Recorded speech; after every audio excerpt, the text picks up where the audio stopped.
Anurag Bhadauria ji, thank you. मुझे लग रहा है आज आप खेती करके थक गए, अभी अभी उठे हैं, नींद लग रही है आपकी आंखों में। लेकिन अनुराग जी ये बताइए मेरे को जी, क्यों अखिलेश यादव या क्यों समाजवादी पार्टी जी, हिंदुओं का जो नरसंहार हो रहा है बांग्लादेश में, उसकी खिलाफत नहीं कर सकती, नहीं बोल सकती कि गलत हो रहा है? अनुराग जी, मैं आपकी परेशानी मजबूरी समझ सकता हूँ। हाँ मैं आपके प्रति मेरी पूरी संवेदनाएं हैं, क्योंकि आप मैं बांग्लादेश के प्रति मांग रहा हूँ। लेकिन हम लोग तो डब्बा हैं, ढक्कन। सुन, यहाँ आप हम लोगों को डब्बा बोला जा रहा है, तो ढक्कन भी है यहाँ पे, तो मैं ढक्कन के बारे में ज़्यादा कुछ बोलूँगा नहीं। सवाल है नागर साहब भी सरकार किसकी है देश के अंदर में? भारतीय जनता पार्टी की। भारतीय जनता पार्टी की सरकार में विदेशों में, चाहे कनाडा हो चाहे बांग्लादेश हो, हिंदुओं पे अन्याय हो रहा है। और ये क्या कहते हैं पता है? देखिए देखिए देखिए, कोई ट्वीट नहीं कर रहा है, देखिए देखिए विपक्ष का नेता कुछ बोल नहीं रहा है, देखिए देखिए क्या हो रहा है। अरे भाई रो क्यों रहे हो? क्यों रो रहे हो? हिंदुओं पे अत्याचार हो रहा है और आप चुपचाप यहाँ रो रहे हो, डिबेट करा रहे हो। अरे वहां लाल आंखें दिखाइए, उसका दिमाग ठीक कीजिए। किसने आपको रोका है? किसने आपको रोका है कि कनाडा पे आपको कुछ नहीं बोलना है, बांग्लादेश में आपको कुछ नहीं बोलना है? दिमाग ठीक कीजिए। हिंदुओं पर अत्याचार हो रहा है और आप यहाँ खाली डिबेट कराने के लिए और यहाँ बैठने के लिए। हम तो शहजाद भाई को तो एक ही बात कहेंगे कि आपकी रटा रटाए जो डायलॉग है उसको टेप में डाल दो और रोज उसको चला दिया करो। सवाल पूछा जा रहा है कि आप बांग्लादेश में हमारे अपने लोगों पे अन्याय हो रहा है, आपने क्या कार्रवाई की है ये बताइए मुझे। वहाँ के राजदूत को बुलाया आपने, वहाँ की सरकार को आपने चेतावनी दी और अगर चेतावनी दे के आपने बोला अगर ये ठीक नहीं होगा तो मैं दिमाग ठीक कर दूंगा, ऐसा बोला आपने क्या? कुछ आपने अपना कड़ा रुख अपनाया क्या? बताओ नहीं। आपका देश जानना चाहता है, लेकिन आप कुछ नहीं करोगे। क्या करोगे? ट्वीट किया क्या? फलाने ने कुछ बोला क्या? कमाल की बात है भाई। इस देश को क्या हो गया भाई? सरकार को ये सत्ता पक्ष में रहकर सत्ता पक्ष की जिम्मेदारी नहीं निभा रही है, विपक्ष में रहती तो विपक्ष की जिम्मेदारी नहीं निभाती है। जहां देखिए वहीं पे अन्याय।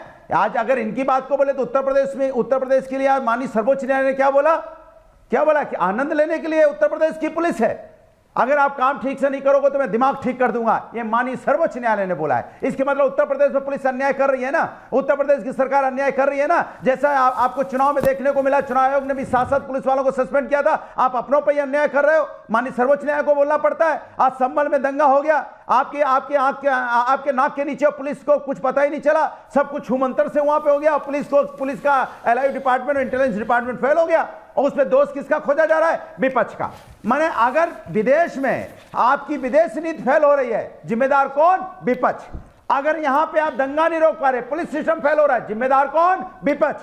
किसान आत्महत्या करता है, उसको एमएसपी गारंटी नहीं मिले, जिम्मेदार कौन? विपक्ष। अगर युवा यहाँ पे बेरोजगार घूम रहा है, रोड पे अपना धरना प्रदर्शन कर रहा है, जिम्मेदार कौन? विपक्ष। महिलाओं पे अत्याचार बढ़ा हुआ है, महिलाओं पे अन्याय हो रहा है, जिम्मेदार कौन? विपक्ष। यहाँ पे पार्लियामेंट के अंदर में 140 सांसदों को आप निलंबित कर देते हो, जिम्मेदार कौन? विपक्ष।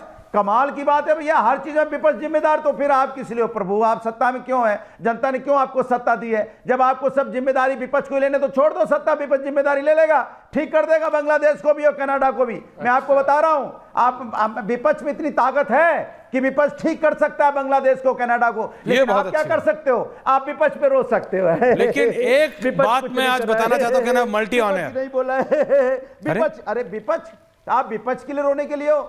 मैं अगर आप कार्रवाई अनुराग जी की रोने के लिए, नागर साहब कल आप थे नहीं, अरे आप आगे बढ़िए। मैं बता रहा हूं, कल शहजाद जी, सुधांशु जी थे, आपके सीनियर कलीग हैं।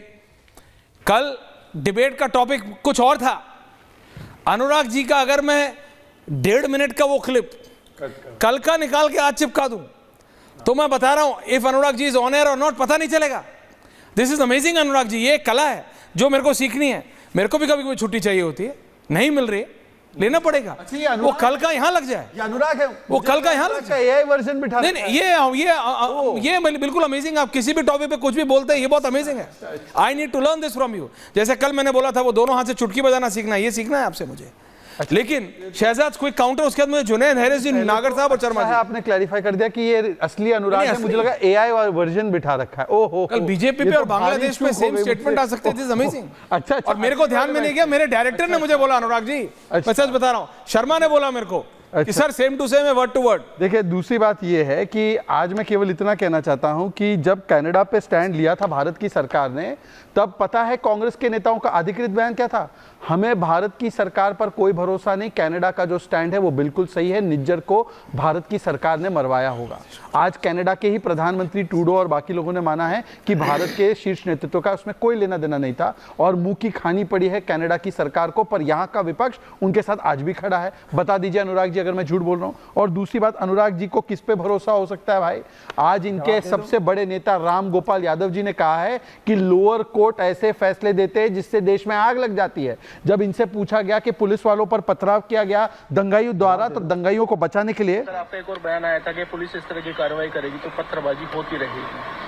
तो अच्छा, जब कोई न्याय नहीं कहीं से मिलेगा तो निराश होकर आदमी क्या करता है? निराश होकर पत्थरबाजी करेंगे।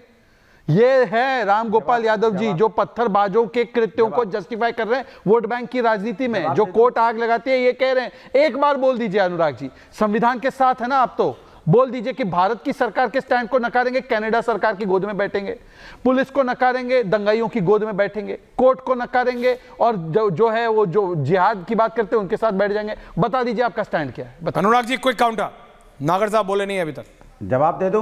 Quick counter 30 second. कमाल है, भारतीय जनता पार्टी को शायद याद नहीं है जब इलेक्टोरल बॉन्ड का जब फैसला आया था तब ये जजों के बारे में क्या क्या कहा गया था, मुझे कहने की जरूरत नहीं, किस तरह से ट्रोल किया गया था ये मुझे बोलने की जरूरत नहीं है। हम तो बोलोगे जो संविधान को मानने वाले लोग हैं और डंके की चोट पे संविधान को मानते हैं, न्यायपालिका को मानने वाले लोग हैं। आप तो संविधान और न्यायपालिका का सम्मान कर रहे हैं, तो बता दीजिए आप कब आप न्यायपालिका और संविधान का सम्मान करते हैं? न्यायपालिका आदेश देती है, आप ऑर्डिनेंस लेके आ जाते हैं, आप ये सम्मान है न्यायपालिका का।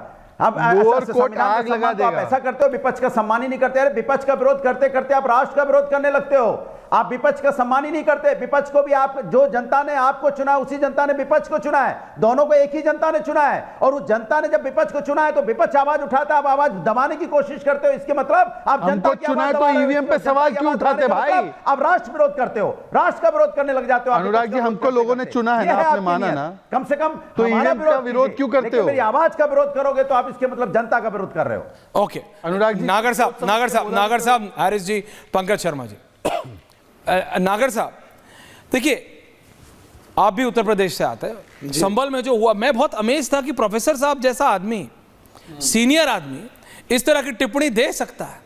कोर्ट से कोई डिसएग्रीमेंट है तो बड़े कोर्ट में जाते हैं। ये इस तरह की बातें, ये शुरुआती पॉइंट्स हैं।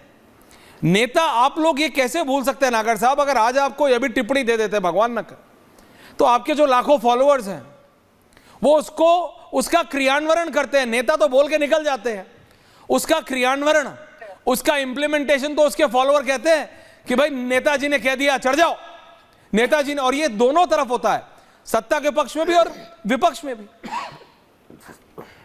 नागर साहब देखिए, ये देश संविधान से चलता है और संविधान के अनुसार देश की संसद में जो नियम और कानून बनाए हैं उससे चलता है। कोर्ट के खिलाफ जाकर के अगर कोई भी बोलता है तो मेरे हिसाब से ठीक नहीं है। पर आज की जो डिबेट है ऐश्वर्या जी, वो कि जो बांग्लादेश में हुआ है उस पे मैं आपसे जानना चाह रहा हूं कि कांग्रेस का कोई भी यहां नहीं है। अगर आपने बुलाया नहीं तो गलत है, और अगर आपने बुलाया और वो नहीं आया है तो वो अपना चेहरा कांग्रेसी क्यों छुपाना चाहते हैं? वो दो तरफ क्यों चलना चाहते हैं? अगर इस देश में कहीं मुसलमानों की बात आती है, अक़लियत की बात आती है और उनके साथ कहीं अन्याय होता है तो सबका साथ सबका विकास एनडीए का नारा है, माननीय प्रधानमंत्री की सोच है। और चौधरी जैन जी के अनुसार भी सबका साथ सबका विकास और उनके हक हुकूकों की बात हम उठाते हैं। तो आज विपक्ष में जो सो कॉल्ड इंडिया गठबंधन की सबसे बड़ी पार्टी कांग्रेस और उसके साथी हैं, इन्हें क्यों सांप सूंघ गया है? ये आए बाएं साएं, भदौरिया जी की भाषा में आए बाएं साएं क्यों बोल रहे हैं? हाँ, ये बात बढ़िया कही आपने। क्यों नहीं कहते बांग्लादेश में जो हो रहा है हम उसके खिलाफ हैं? और ये क्यों नहीं एडमिट करते कि जब सीएए का बिल आया था, इन्होंने गुमराह करके एनआरसी को साथ जोड़ के पूरे देश में हंगामा कराए थे। अगर सीएए के हिसाब से किसी देश में अगर हमारे अकलियत के लोग रहते हैं, किसी देश में अगर हिंदू सिख ईसाई रहते हैं और वो यहाँ आना चाहते हैं, तो उनको रास्ता खुला था। तो जब इन्होंने विरोध करा था, तो क्या पूरे देश के सामने आके सो कॉल्ड इंडिया गठबंधन की सबसे बड़ी पार्टी कांग्रेस और उसके साथी जो बैठे हुए हैं यहाँ पे आज टेलीविजन पे, क्या वो इसके लिए माफी मांगेंगे? सीधी सी बात कही है।